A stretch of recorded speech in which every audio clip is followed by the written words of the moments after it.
নমস্কার, নিউজ 18 বাংলায় আপনাদের সকলকে স্বাগত। আপনাদের সঙ্গে রয়েছে আমি সোনিয়া। ঘড়ির কাঁটায় ঠিক দুপুর 12টা মানে সময় খবর দিনভরের। আর শুরুতেই নজর রাখতে হচ্ছে এসএসসিতে যে চাকরি বাতিল হয়েছিল 25,844 জনের, সেই চাকরি বাতিলে কোনো অনিয়ম নেই। হ্যাঁ, এমনটাই মধ্যশিক্ষা পর্ষদের তরফ থেকে জানানো হয়েছে, রিপোর্ট পেশ করা হয়েছে। কিন্তু কি রয়েছে সেই রিপোর্টে, কি জানানো হয়েছে? 25,844 জনের চাকরিতে নেই অনিয়ম।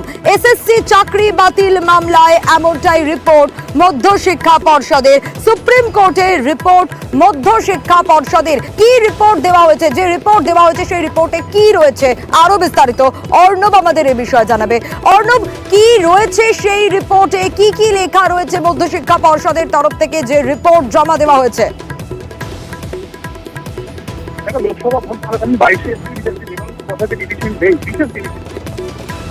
বিচারপতি দেবাংশু বসাকের ডিভিশন বেঞ্চ, বিশেষ ডিভিশন বেঞ্চ এই রাজ্যের 2016 সালের 4টে ক্যাটাগরিতে নিযুক্ত হওয়া প্রায় 26,000 চাকরি বাতিল করে এবং সেই মামলা গিয়ে পৌঁছে সুপ্রিম কোর্টে। সুপ্রিম কোর্টে চূড়ান্ত শুনানি রয়েছে সামনের মঙ্গলবার, অর্থাৎ এই 6 আগস্ট সামনে। এই মামলার আগে দেশের প্রধান বিচারপতি DY চন্দ্রচূড় পরিষ্কারভাবে জানান, টেন্টেড আনটেন্টেড অর্থাৎ যোগ্য অযোগ্য এই ডিফার্কেশন যদি করতে পারে এসএসসি বা মধ্যশিক্ষা পর্ষদ, তাহলে সুপ্রিম কোর্ট পুরো বিষয়টা নতুন করে বা এটার পর্যালোচনায় তারা নিয়ে আসবে, বিবেচনায় তারা নিয়ে আসবে। এবং সেক্ষেত্রে এক্ষেত্রে সমস্ত পক্ষ, এক্ষেত্রে এসএসসি স্কুল সার্ভিস কমিশন যারা মেধাবী পড়ুয়া বা চাকরি প্রার্থী বাছাইয়ের দায়িত্বে ছিল, মধ্যশিক্ষা পর্ষদ যারা অ্যাপয়েন্টিং অথরিটি অর্থাৎ অ্যাপয়েন্টমেন্ট লেটার যারা ইস্যু করেছে, এছাড়া মূল মামলাকারী এবং সিবিআই, এই সমস্ত পক্ষকে তাদের কি বক্তব্য, তার জিসটা, সংক্ষিপ্ত সার, অবস্থানটা স্পষ্ট করে জানাতে বলা হয় খুব সংক্ষিপ্ত আকারে। সেই সংক্ষিপ্ত আকারে West Bengal board of secondary education অর্থাৎ মধ্যশিক্ষা পর্ষদ গতকাল 3রা আগস্ট সুপ্রিম কোর্টে যে অবস্থান জানিয়েছে রিপোর্ট আকারে, 6 পাতা রিপোর্ট আকারে, তাতে এটা স্পষ্ট করেছে বোর্ড যে তাদের অজ্ঞাতে বেশ কিছু ঘটনা ঘটেছিল, যে বিষয়গুলি তাদের কাছে স্পষ্ট ছিল না বলেই এসএসসির সঙ্গে মধ্যশিক্ষা পর্ষদের তথ্যগত ফারাক হচ্ছিল। এই তথ্যগত ফারাকটা কি দেখা যাচ্ছিল, এসএসসি কলকাতা হাইকোর্ট বা সুপ্রিম কোর্টে তারা জানাচ্ছে তারা সুপারিশ করেনি, কিন্তু মধ্যশিক্ষা পর্ষদ চাকরি দিয়ে দিয়েছে। এটা কি করে হয়? অর্থাৎ সুপারিশপত্র ছাড়া চাকরি যদি মধ্যশিক্ষা পর্ষদ দেয়, তাহলে তো পুরো এই অনিয়মের দায় মধ্যশিক্ষা পর্ষদের গায়ে বর্তাচ্ছে। সেই জায়গা থেকে মধ্যশিক্ষা পর্ষদ তারা জানালো 25,844 জনকে চাকরি দেওয়া হয়েছে 4টে নিয়োগ প্রক্রিয়ায়, নবম দশম একাদশ দ্বাদশ শ্রেণীর সহকারী শিক্ষক নিয়োগ, এছাড়া গ্রুপ সি অর্থাৎ ক্লার্ক পদে এবং গ্রুপ ডি পদে। এই নিয়োগে তারা প্রতিটা চাকরি ধরে ধরে স্ক্রুটিনি করেছে এবং এই স্ক্রুটিনিতে স্কুল সার্ভিস কমিশন এবং মধ্যশিক্ষা পর্ষদ তারা যে স্ক্রুটিনি পর্যায়ে চালিয়েছে, তাতে এটা দেখা গেছে যে 2 থেকে 3টে বিষয় রয়েছে যেটা মধ্যশিক্ষা পর্ষদ জানতো না বলে এসএসসির তথ্যের সঙ্গে মধ্যশিক্ষা পর্ষদের তথ্যের মিল হচ্ছে না। বোর্ড কি যুক্তি দিল? বোর্ড রিপোর্টে যুক্তি দিল, অনেকেই কাউন্সিলিংয়ে স্কুল যখন চয়েস করে, অর্থাৎ শিক্ষক হিসেবে অমুক স্কুলে আমি জয়েন করতে চাই, কিন্তু সেই কাউন্সিলিংয়ে পার্টিসিপেট করার পরও একটা জায়গা ফিল আপ করার পরও তিনি স্কুলে জয়েন করছেন না, সেক্ষেত্রে ওই পদটা ফাঁকা থাকছে। নতুন করে একটি রেকমেন্ডেশন লেটার অর্থাৎ সুপারিশপত্র এসএসসিকে দিতে হচ্ছে এবং সেই সুপারিশপত্রের এগেনস্টে আরও একটি নতুন অ্যাপয়েন্টমেন্ট লেটার ইস্যু করতে হচ্ছে। তাই এসএসসি সুপারিশের সঙ্গে মধ্যশিক্ষা পর্ষদের যে অ্যাপয়েন্টমেন্ট লেটার, তার সংখ্যাগত ফারাক হচ্ছে। দ্বিতীয় আরেকটা বিষয়, এসএসসির ক্ষেত্রে একাধিক জায়গায় রং সুপারিশ হয়েছে। কীরকম রং সুপারিশ? দেখা যাচ্ছে এমন একটা স্কুলে কোনো নিয়োগ প্রার্থীকে চাকরির জন্য সুপারিশ পাঠানো হয়েছে, সেখানে ইতিমধ্যে সেই জায়গাটা হতে পারে সেটা বাংলা, সেটা ইতিহাস, সেটা গণিত বা অন্য কোনো সাবজেক্টে সেটা ইতিমধ্যেই ফিল আপ হয়ে গেছে। তাহলে সেটা নতুন করে সুপারিশ করতে হচ্ছে এবং সেই সুপারিশের ভিত্তিতে মধ্যশিক্ষা পর্ষদ নতুন করে তার নিয়োগপত্র দিচ্ছে। এই যে নতুন করে সুপারিশ, নতুন করে নিয়োগপত্র, তাতে দেখা যাচ্ছে একাধিক নিয়োগপত্র বা একাধিক সুপারিশপত্র অতিরিক্ত দেখা গেছে, কিন্তু তারা স্ক্রুটিনি করে দেখছে এই বিষয়গুলো জানার পর কোনো অনিয়ম নেই এবং এই চাকরি অর্থাৎ যা এসএসসি সুপারিশ করেছে সেই সমসংখ্যক চাকরি কিন্তু মধ্যশিক্ষা পর্ষদ দিয়েছে। কিন্তু এখন দেখার যে সিবিআই অর্থাৎ এজেন্সি, তারা যে বলেছিল প্রায় 8,863টা ওএমআর এ কারচুপি হয়েছে, অর্থাৎ এই যে পরীক্ষার্থী সমস্ত ছিল তাদের ওএমআরগুলি কারচুপি হয়েছে, বিকৃত হয়েছে, সেইখানে কিন্তু কোনো তথ্য দেয়নি। একেবারে ওএমআর বিকৃতি নিয়ে কোনো তথ্য জানালো না বোর্ড। বেশ, এখন বাকিটা অবশ্যই নজরে থাকবে, কিন্তু এই নিয়ে রাজনৈতিক তরজা শুরু হয়ে গিয়েছে। বিরোধীরা শুধু রাজনৈতিক স্বার্থ সিদ্ধি করার জন্য কখনো কিছু মানুষকে আন্দোলনের নামে পথে নামিয়ে বিভ্রান্ত করছেন, কখনো নিজেদের কোনো আইনজীবীকে ব্যক্তিগত মুনাফা পাইয়ে দেওয়ার জন্য আইনের বেড়াজাল তৈরি করে এমন একটা পরিস্থিতি করছে যাতে নিয়োগ প্রক্রিয়া ব্যাঘাতপ্রাপ্ত হয়। সেই জায়গায় দাঁড়িয়ে আজকে যে সদর্থ ভূমিকা নিয়ে যে রিপোর্ট দেওয়া হয়েছে, আশা করবো মহামান্য ন্যায়ালয় সেটা সহৃদয়তার সাথে বিচার করবে, মানবিকতার সাথে বিচার করবে। আমি আন্দোলনকারী যারা আছেন তাদেরকেও বলবো, বিভ্রান্ত হবেন না, সরকারকে সহযোগিতা করুন, নিয়োগ প্রক্রিয়া সচলভাবে চালু রাখতে সরকারের পাশে সহযোগিতার হাত বাড়িয়ে দিন। যারা আন্দোলন করছে তাদের তো বিচার হচ্ছে কোর্টে।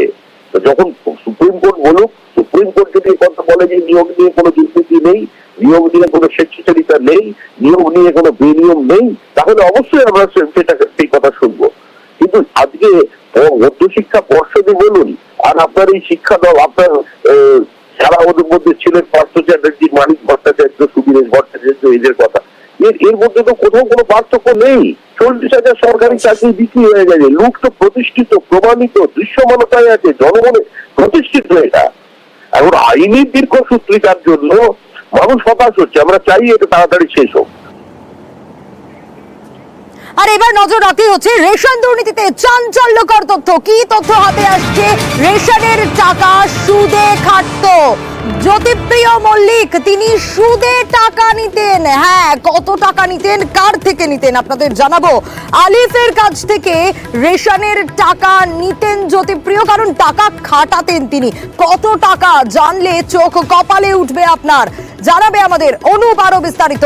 অনুপ, এই যে রেশন দুর্নীতির টাকা, এই রেশন দুর্নীতির টাকা সুদে খাটাতেন জ্যোতিপ্রিয় মল্লিক, মাসে কত করে পেতেন বা বছরে কত পেতেন, কত টাকা খাটাতেন?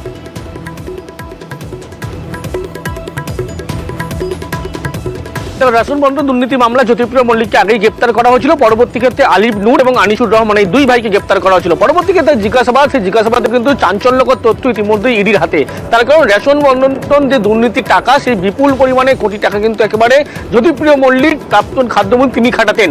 20 কোটি টাকা কিন্তু আলিফ নূরকে তিনি দিয়েছিলেন এবং যে ব্যাংকের ফিক্সড ডিপোজিট যে মতো ঠিক 6% করে সুদ নিতেন, অর্থাৎ মাসে 10 লক্ষ টাকা কিন্তু তার পরিবার পেত। এমনটাই কিন্তু ইডি জিজ্ঞাসাবাদে চাঞ্চল্যকর এই তথ্য উঠে এসেছে। শুধু তাই নয়, এই আলিফ নূর পাশাপাশি আনিসুর রহমান, এই দুই ভাই যারা মূলত রেশন বন্টন দুর্নীতির একাধিক যে সমস্ত কোম্পানি ছিল, সেই বন্টন রাইস কোম্পানি ছাড়াও কিন্তু একাধিক কোম্পানিতে এই টাকা বিনিয়োগ করতো। তার বারবার কিন্তু এই টাকা যখন বিনিয়োগ করা হতো এবং 6% ফিক্সড ডিপোজিট ব্যাংকের নিয়ম অনুসারে একেবারে 20 কোটি টাকার 10 লক্ষ টাকা কিন্তু পরিবার পেত বলে এমনটাই এই চাঞ্চল্যকর তথ্য ইতিমধ্যে ইডির কাছে উঠে এসছে। শুধুমাত্র তাদের যে রাইস মিল সংস্থা বা তাদের কোম্পানি নয়, এছাড়াও কিন্তু সরকারের তালিকাভুক্ত একাধিক কোম্পানিতে তারা কিন্তু একেবারে সমস্ত রকম এই কাজকর্ম করতেন। কার অনুসারে করতেন? যেহেতু জ্যোতিপ্রিয় মল্লিকের সঙ্গে সুখ্যাতি ছিল, তাদের ভালো সম্পর্ক ছিল, সেই কারণে প্রভাব খাটিয়ে কিন্তু এই সমস্ত কাজ করতেন বলে এমনটাও জিজ্ঞাসাবাদে চাঞ্চল্যকর এই তথ্য ইতিমধ্যে ইডির কাছে উঠে এসছে। এর আগে যখন ইডির পক্ষ থেকে জ্যোতিপ্রিয় মল্লিককে জিজ্ঞাসাবাদ করেছে এসকেএম হাসপাতালে, তিনি যখন ছিলেন, এর চিঠির কথা উল্লেখ করা হয়েছে। সেই চিঠির সূত্র ধরেই কিন্তু একেবারে এই সমস্ত তথ্য ইতিমধ্যে ইডির কাছে এসে পৌঁছেছে। তার কারণ যখন এই পরিমাণে যে 20 কোটি টাকা যখন আলিফ নূরকে দেওয়া হয়েছিল, আলিফ নূর তার পরিবারকে এই টাকা দিত এবং সেই নিয়ম অনুসারে কিন্তু এই সমস্ত তথ্য চিঠির সূত্র ধরেই ইডির কাছে এই তথ্য উঠছে। তার পরবর্তী ক্ষেত্রে তারা জানায় যে একেবারে যখন থেকে জ্যোতিপ্রিয় মল্লিক গ্রেপ্তার হয়েছিল, তার পরিবারকে কিন্তু সেই টাকা কিন্তু দেয়া আলিফ নূর বন্ধ করে দিয়েছিল এবং এই আটার থেকে শুরু করে যে সমস্ত তালিকাভুক্ত একাধিক সফট ডিলারদের সঙ্গে সরাসরি সম্পর্ক ছিল এই দুই ভাইয়ের, তারা কি করতো, ব্ল্যাঙ্ক একেবারে চালান তৈরি করতো। সেই চালান তৈরি করে কিন্তু আটা সরবরাহ করতো, সেখান থেকে কোটি টাকা কিন্তু তারা আর্থিক তছরূপ করেছে বলে এমনটাই কিন্তু এই চাঞ্চল্যকর গুরুত্বপূর্ণ অভিযোগ। একেবারে 20 কোটি টাকার সুদ প্রতি মাসে 10 লক্ষ 6% হারে পেতেন। সাংঘাতিক ব্যাপার। কিন্তু এখানেই শেষ নয়, আরো রয়েছে আরো চাঞ্চল্যকর তথ্য। ধানের সহায়ক মূল্য কাদের পাওয়ার কথা? ধানের সহায়ক মূল্য পাওয়ার কথা কৃষকদের, কিন্তু কৃষকরা তো ধানের সহায়ক মূল্য পেতেন না। অনেক কৃষক পেতেন না, কারণ কর্মীদেরকে কৃষক দেখিয়ে দুর্নীতি হতো। অ্যাকাউন্ট খুলে ধানের সহায়ক মূল্য ঠিক এভাবেই আত্মসাৎ করা হতো। ঠিক কিভাবে গোটা ঘটনাটা হতো অমিত আমাদের জানাবে। অমিত, এ তো বিস্ফোরক অভিযোগ, চাঞ্চল্যকর অভিযোগ যে কৃষকদের টাকা, ধানের সহায়ক মূল্যের টাকা কর্মীদেরকে কৃষক বানিয়ে অ্যাকাউন্ট খুলে সেখানে পাঠানো হতো।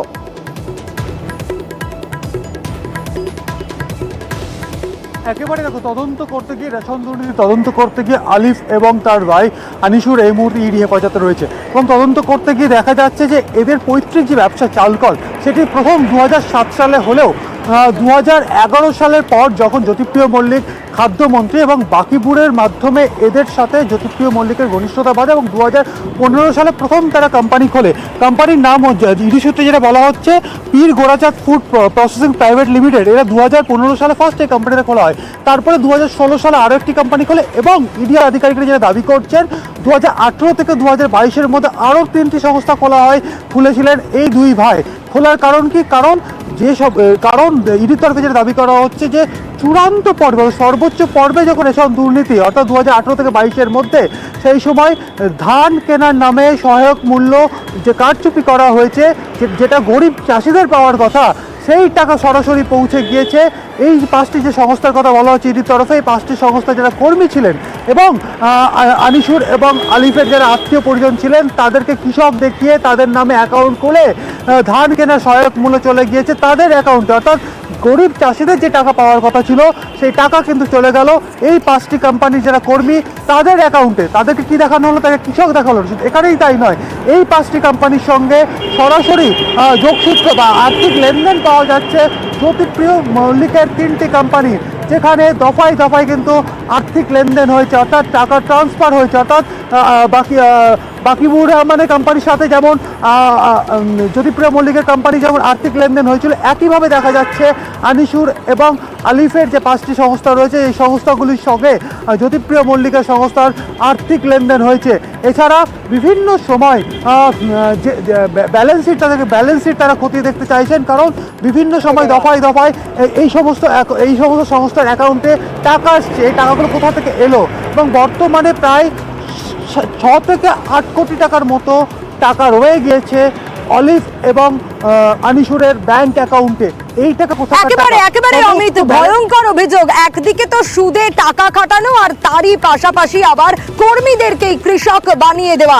আমরা নজর ফিরে এলাম বিরতির পর। বিরতিতে যাওয়ার আগে ঠিক যে কথা আপনাদের বলছিলাম, ডিভিসি জল ছেড়েছে ঝাড়খণ্ডে, অতি বৃষ্টি আর তার উপর এই জল ছাড়া কোথায় কি অবস্থা দেখাবো আপনাদের। ভয়াবহ পরিস্থিতি তৈরি হয়েছে বিভিন্ন প্রান্তে। আরো জল ছাড়ছে ডিভিসি। মাইথন থেকে ছাড়া হচ্ছে 6000 কিউসেক জল, পাঞ্চেত থেকে ছাড়া হচ্ছে 1,14,000 কিউসেক জল। এখনো পর্যন্ত মাইথন ও পাঞ্চেত থেকেই ছাড়া হয়েছে 1,20,000 কিউসেক জল এবং এতে তো বিপদের আশঙ্কা বাড়ছে। আরো বিস্তারিত অর্পণের কাছ থেকেই জানবো। অর্পণ, এই যে ডিভিসি জল ছাড়ছে এতে তো স্বাভাবিকভাবেই বিভিন্ন এলাকা একেবারে বন্যা পরিস্থিতি তৈরি হচ্ছে, জল জমে রয়েছে, সাধারণ মানুষের মধ্যে আতঙ্ক তৈরি হচ্ছে। একেবারে দেখো, তোমায় বলে রাখি দুর্গাপুর ব্যারেজ থেকেও কিন্তু ইতিমধ্যেই কিন্তু জল ছাড়ার পরিমাণ ধাপে ধাপে যেমন বাড়ছে।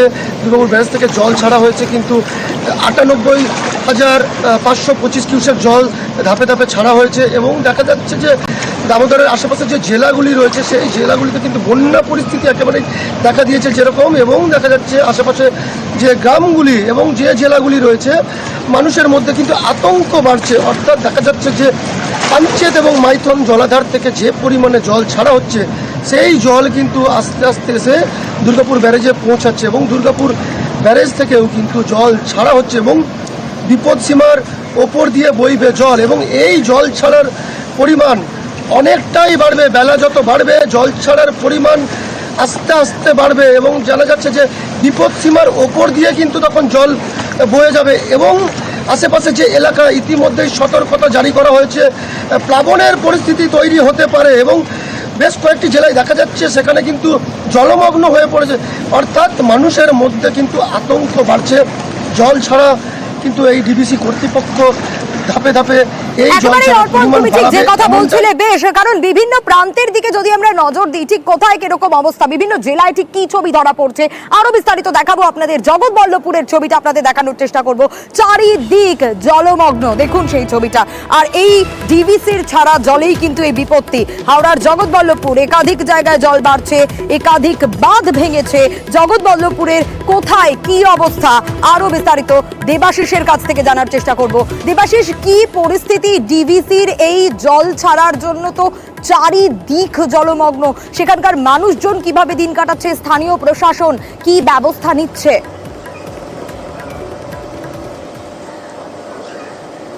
দেখো 2021 সালে যখন বন্যা হয়েছিল শেষবারের মতন, সেই সময় আমরা দেখেছিলাম জগৎবল্লভপুর একেবারে শেষের দিকে বেশ কয়েকটি গ্রামে জল ঢুকেছিল, স্থানীয় বাসিন্দাদের বাড়িতে বাড়িতে জল ঢুকেছিল। কিন্তু এবারে একেবারেই তার চরিত্র বদল হয়ে গেছে।